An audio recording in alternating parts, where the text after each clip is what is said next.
आज हम लोग पढ़ने वाले हैं क्लास 10th के बायोलॉजी के सेकेंड चैप्टर का पार्ट थर्ड। हमने श्वसन में 2 पार्ट पढ़ चुके हैं। हम आपको बताए थे कि श्वसन को 3 पार्ट में बताएंगे। पहला में श्वसन बताए थे और दूसरा में श्वसन अंग बताए थे।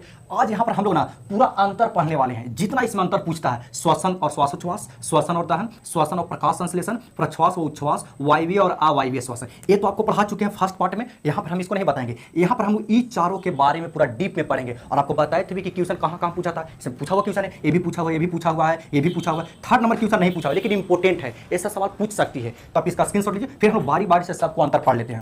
फर्स्ट हम समझते हैं श्वसन और श्वासोच्छ्वास में अंतर। देखिए पहली बात कि श्वसन एक रासायनिक क्रिया है। श्वसन कैसी क्रिया है? रासायनिक क्रिया है। लेकिन श्वासोच्छ्वास जो होती है वो भौतिक क्रिया है। पहले आपको बताते कि श्वासोच्छ्वास कहते किसे हैं? सांस लेने और छोड़ने की क्रिया को श्वासोच्छ्वास कहते हैं। तो लेना है, छोड़ देना है, इसमें क्या होने वाली? कुछ होने वाली नहीं। लेकिन श्वसन होने के बाद रासायनिक परिवर्तन होता है, उसमें सब चीज बदल जाता है।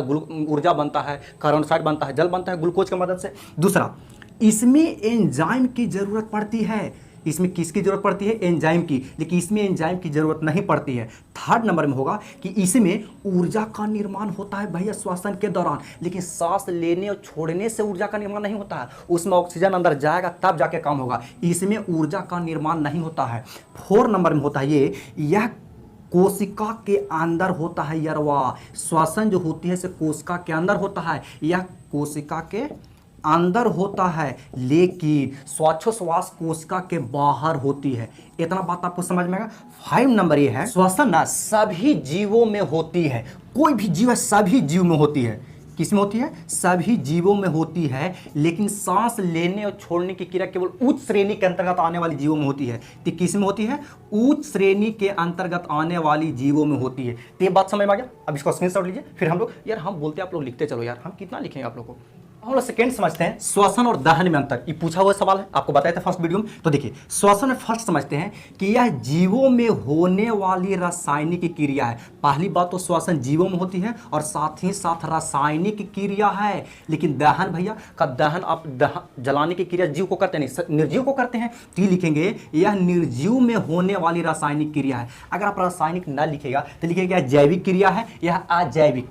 निर्जीव को अजैव भी बोला जाता है और सजीव को जैव भी बोला जाता है। यह अजैव क्रिया है, यह जैव क्रिया है। क्लियर? दूसरा देखिए, इसमें जो ऊर्जा उत्पन्न होती है वो एटीपी के रूप में संचित रहता है। किसके रूप में? एटीपी के रूप में रहता है। इसमें जो दहन के बाद जो ऊर्जा उत्पन्न होती है वो क्या होता है? ऊष्मा निकलता है और प्रकाश निकलता है। तो इसमें ऊर्जा ऊष्मा एवं प्रकाश के रूप में संचित होती है। थर्ड नंबर देखिए, यह नियंत्रित क्रिया है। इस क्रिया को हम नियंत्रित कर सकते हैं। श्वसन को आप रोक, नियंत्रित क्रिया है। मतलब आप सांस जब मन चाहे तब थोड़ा समय के लिए रोक सकते हैं। लेकिन दहन आप आग लगा करके आप रोक सकते हैं? नहीं भैया, ऐसा नहीं होता। तो इसको कह सकते हैं कि यह अनियंत्रित क्रिया है। कैसी क्रिया है? अनियंत्रित क्रिया है। 4 नंबर में हो, इसमें एंजाइम की जरूरत होती है। किसकी जरूरत होती है? इसमें एंजाइम की जरूरत होती है, लेकिन इसमें एंजाइम की जरूरत नहीं होती है। 5 नंबर में कि यह तो ये भी ऑक्सीकरण होता है, ये भी ऑक्सीकरण होता है, लेकिन धीमी गति से ऑक्सीकरण होता है। किस गति से होता है? धीमी गति से होता है। लेकिन इसमें भैया तेजी से ऑक्सीकरण होता है। क्लियर ना? आप चाहे तो ऐसे भी लिख सकते हैं भैया 6 में कि इसमें प्रकाश उत्पन्न नहीं होती है, लेकिन इसमें प्रकाश उत्पन्न होती है। ये भी लिखा जा सकता है। तो समझ में आ गया। दहन के बारे में फर्स्ट चैप्टर केमिस्ट्री में आप लोग पढ़े होंगे। ठीक है, आप इसका स्क्रीनशॉट लीजिए, फिर हम नेक्स्ट समझते हैं। थर्ड समझते हैं श्वसन एवं प्रकाश संश्लेषण में अंतर। तो देखिए श्वसन के बारे में पूरा पढ़ चुके हैं, प्रकाश संश्लेषण के बारे में पूरा पढ़ चुके हैं। देखिए यह अपघातन अभिक्रिया होती है। अपघातन अभिक्रिया, क्योंकि ग्लूकोज टूट करके क्या बनता है? तो ऊर्जा बनता है। लेकिन ये जो होता है से संयोजन अभिक्रिया होता है। कैसे होता है भैया? क्योंकि इसमें कार्बन डाइऑक्साइड, जल, पर सूर्य का प्रकाश, क्लोरोफिल की उपस्थिति मिल के ग्लूकोज बनता है। ठीक है, तो पहला समझ में आ गया। दूसरा ऐसे भी लिख सकते हैं, इसमें ग्लूकोज का विघटन होता है, अपघटन होता है। अपघटन होता है। इसमें क्या लिख सकते हैं? इसमें ग्लूकोज का संयोजन होता है, ग्लूकोज का संश्लेषण होता है। आप ऐसे लिखिए, संश्लेषण होता है। क्लियर है? थर्ड नंबर लिख सकते हैं कि यह भैया हमेशा होती है, दिन रात हमेशा होती है। यह दिन रात दोनों होती है, मतलब हमेशा लिख सकते हैं आप। यह केवल दिन में होती है। प्रकाश संश्लेषण में रात में होता है यार? नहीं होता है। तो यह केवल दिन में होता है। क्लियर है? 4 नंबर ये समझ सकते हैं कि श्वसन में हम लोग ऑक्सीजन लेते हैं। क्या होता है कि इसमें ऑक्सीजन को ग्रहण किया जाता है, ऑक्सीजन लेते हैं और इसमें होता है कि नहीं भैया कार्बन डाइऑक्साइड लेती है प्रकाश संश्लेषण के द्वारा। तो क्या होता है भैया अगला कि इसमें हम लोग छोड़ते क्या है, तो कार्बन डाइऑक्साइड को छोड़ते हैं। तो इसमें क्या लिख सकते हैं, तो छोड़ता तो ऑक्सीजन है, तो इसमें लिखिए ऑक्सीजन छोड़ती है। इतना क्लियर है। और नंबर समझते हैं प्रश्वास एवं उच्छ्वास में अंतर। देखिए पहले प्रश्वास और उच्छ्वास होता क्या है, तो सांस लेने की क्रिया को प्रश्वास कहते हैं और उच्छ्वास किसे कहते हैं, तो सांस छोड़ने की क्रिया को उच्छ्वास कहते हैं। अभी आपको श्वासोच्छ्वास जो पढ़ाए हैं यही दोनों मिलके तो बनता है। केवल सवाल पूछा था प्रश्वास और उच्छ्वास के सम्मिलित रूप को क्या कहते हैं, श्वासोच्छ्वास कहते हैं, सांस लेने छोड़ने की क्रिया को। तब पहला तो अंतर यही हो गया कि सांस लेने या लेने, इसमें सांस लिया जाता है, इसमें सांस छोड़ा जाता है। क्लियर है।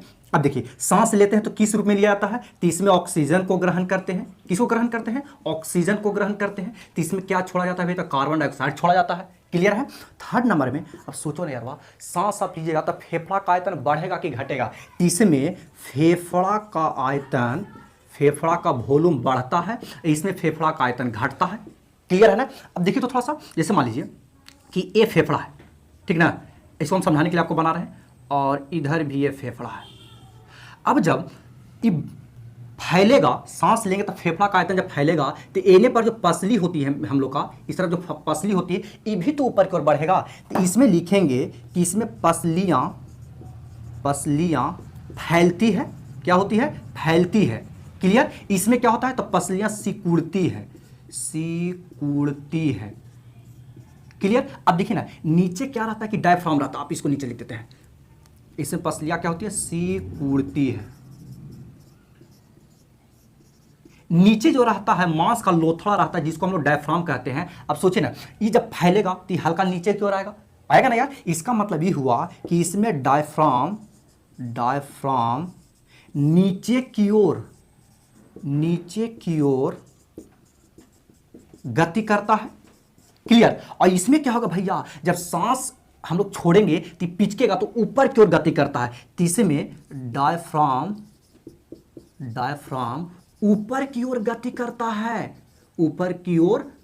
करता है। देखो यार हमने सांस लेते हैं ना, सबसे बड़ा भूमिका डायफ्राम का रहता है। डायफ्राम जब नीचे आता है तो सांस इसमें भर जाता है, और डायफ्राम जब ऊपर जाता है तो सांस बाहर निकलती है। तो प्रश्वास उच्छ्वास आप समझ गए। पूरा उम्मीद है कि आपको चारों अंतर, देखिए वायवीय अवायवीय पहला वीडियो में बता दी है, आप उसमें जाकर देख लीजिएगा। इसमें 3 पार्ट काफी है यार, अंतर ध्यान में रखिएगा। एक अंतर हम भी आपको एग्जाम लेंगे तो उसमें पूछेंगे, और कोई भी बोर्ड आप पढ़ते हैं एक अंतर निश्चित तौर पे आपको आएगा। ठीक है, आप इसका स्क्रीनशॉट लीजिए, आप लोग अपने भाषा में इसको लिख लिया कीजिएगा। ठीक है, फिर मिलते हैं नेक्स्ट वीडियो।